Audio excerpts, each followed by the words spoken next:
একদিন হজরত মুসা আলাইসাল্লাম আল্লাহর কাছে বিনীতভাবে বললেন, ইয়া আল্লাহ, আমাকে এমন একজন বান্দার সাথে দেখা করিয়ে দিন যিনি আমার চেয়ে বেশি জ্ঞানী।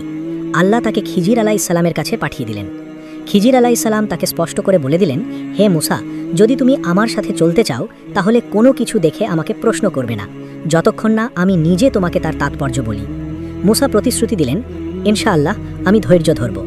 তারা দুজন সমুদ্রের তীর ধরে হাঁটতে লাগলেন। একটু পরেই একটা নৌকা দেখতে পেলেন। নৌকার মাঝিরা খিজিরকে চিনতে পেরে তাদের বিনা ভাড়াই তুলে নিল। নৌকা চলতে শুরু করলে হঠাৎ খিজির একটা কুড়াল দিয়ে নৌকার একটা তক্তা উপড়ে ফেললেন। পানি ঢুকতে শুরু করলো। মুসা আর চুপ থাকতে পারলেন না। বললেন, এরা তো আমাদের সাথে এত ভালো ব্যবহার করলো, অথচ আপনি তাদের নৌকা নষ্ট করে দিলেন। এটা তো অন্যায়। খিজির শান্তভাবে বললেন, আমি কি আগেই বলিনি যে তুমি আমার সাথে ধৈর্য ধরে চলতে পারবে না? মুসা লজ্জিত হয়ে বললেন, এবারেরটা ভুলে গিয়েছিলাম, আর যেন এমন না হয়।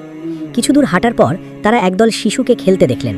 খিজির একটি ছোট্ট ছেলেকে ধরে তার মাথা দেহ থেকে আলাদা করে দিলেন। মুসা ভয়ে ও ক্রোধে বলে উঠলেন, আপনি একটা নিরপরাধ নিষ্পাপ শিশুকে হত্যা করলেন।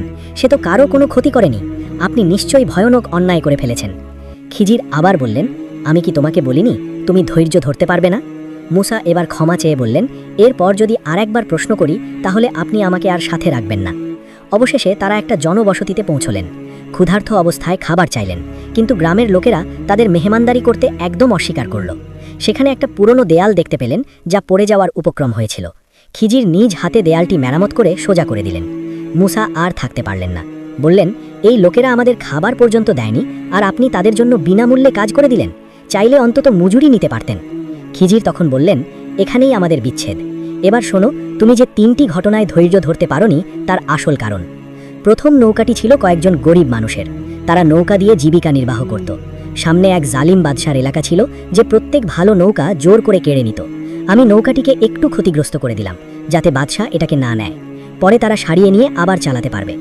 দ্বিতীয়, যে শিশুটিকে আমি হত্যা করলাম তার বাবা মা ছিলেন অত্যন্ত নেককার মুমিন।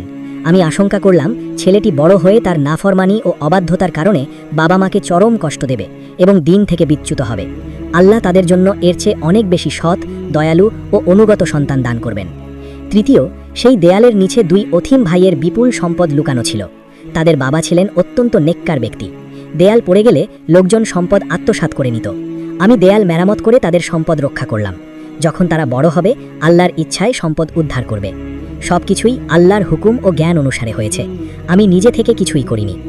যখন আমরা কোনো ঘটনা দেখে প্রশ্ন তুলি বা অভিযোগ করি তখন মনে রাখব, আল্লাহর দৃষ্টিতে তার পেছনে হয়তো এমন কল্যাণ লুকিয়ে আছে যা আমাদের জ্ঞানের বাইরে। শুধু ধৈর্য, আস্থা ও ভালোবাসা দিয়ে অপেক্ষা করি।